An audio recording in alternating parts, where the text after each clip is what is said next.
দর্শক, ভোটের ফলাফল ও সার্বিক পরিস্থিতি জানাতে চট্টগ্রাম থেকে যুক্ত হচ্ছেন সহকর্মী সাইফুল মাহমুদ।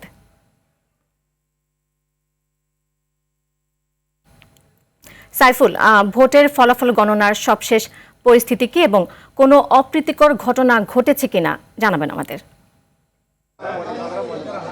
যে নীরা আসলে যেমনটি বলেছেন, ত্রয়োদশ সংসদ নির্বাচন উপলক্ষে আসলে ত্রয়োদশ নির্বাচন শেষ হইতে ইতিমধ্যে কিন্তু ফলাফল ঘোষণা এখনো শুরু হয়নি।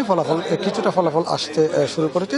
চট্টগ্রামের 9 আসনের 31টা কেন্দ্রের ফলাফল এসেছে। সেই 31টা কেন্দ্রের মধ্যে 31টা কেন্দ্রেই কিন্তু ধানের শীষ প্রতীক এগিয়ে আছে এখনো পর্যন্ত, এবং তার নিকটতম প্রতিদ্বন্দ্বী দাঁড়িপাল্লা এখনো পর্যন্ত অন্যান্য যে কেন্দ্রগুলো রয়েছে সেগুলো কিন্তু আসতে শুরু করেনি।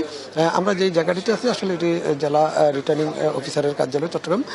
এখানে কিন্তু চট্টগ্রাম 4, চট্টগ্রাম 5, চট্টগ্রাম 8, 9, 10 এই কয়েকটার ফলাফল ঘোষণা করা হবে।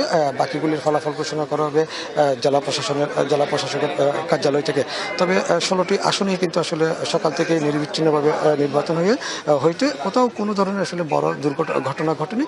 ছোটখাটো বিক্ষিপ্ত কিছু ঘটনা ঘটেছে এবং প্রশাসনের পক্ষ থেকে তারা কিন্তু আসলে কড়া নজরদারিতে রেখেছেন এবং যাতে কোথাও কোনো ধরনের সমস্যা না হয়, এবং কয়েকজন একসাথে জটলা হলেই কিন্তু আসলে তারা কিন্তু সেখানে আইনশৃঙ্খলা রক্ষাকারী বাহিনী কিন্তু সাথে সাথে উপস্থিত হয়েছেন এবং একই সাথে তারা কিন্তু আসলে যদি একসাথে হয় তাহলে কিন্তু তাদেরকে বিভিন্ন ধরনের প্রশ্ন করেছে। এবং এখনও কিন্তু বিভিন্ন এলাকায় ভোট গণনা চলছে। আসলে ভোট গণনা শেষ না হওয়া পর্যন্ত আসলে সব ফলাফল কিন্তু এখানে আসবে না।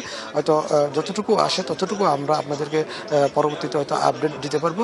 তবে যেহেতু দুইটি জায়গায় আসলে ফলাফল ঘোষণা হচ্ছে, আমরা হয়তো যে জায়গাটিতে আছি সেখানে কিছু ফলাফল আপনাদেরকে দিতে পারবো। বাকি যেটা আছে সেটি আসলে আমরা হয়তো সংগ্রহ করে আপনাদেরকে দিব, এতটুকুই আসলে রাখি। তবে চট্টগ্রামে কিন্তু উৎসবমুখর পরিবেশে সকাল থেকে নির্বাচন হয়েছে এবং যারা ভোট দিয়েছে তারা বলেছে আসলে বিগত 17 বছর তারা কিন্তু আসলে এরকম একটি উৎসবমুখর পরিবেশ তারা দেখেনি।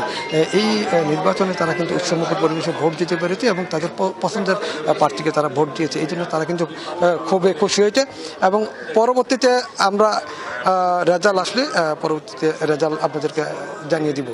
এই ছিল আমার কাছে এই মুহূর্তে ফলাফল নিয়ে সর্বশেষ তথ্য। সাইফুল, আপনাকে ধন্যবাদ।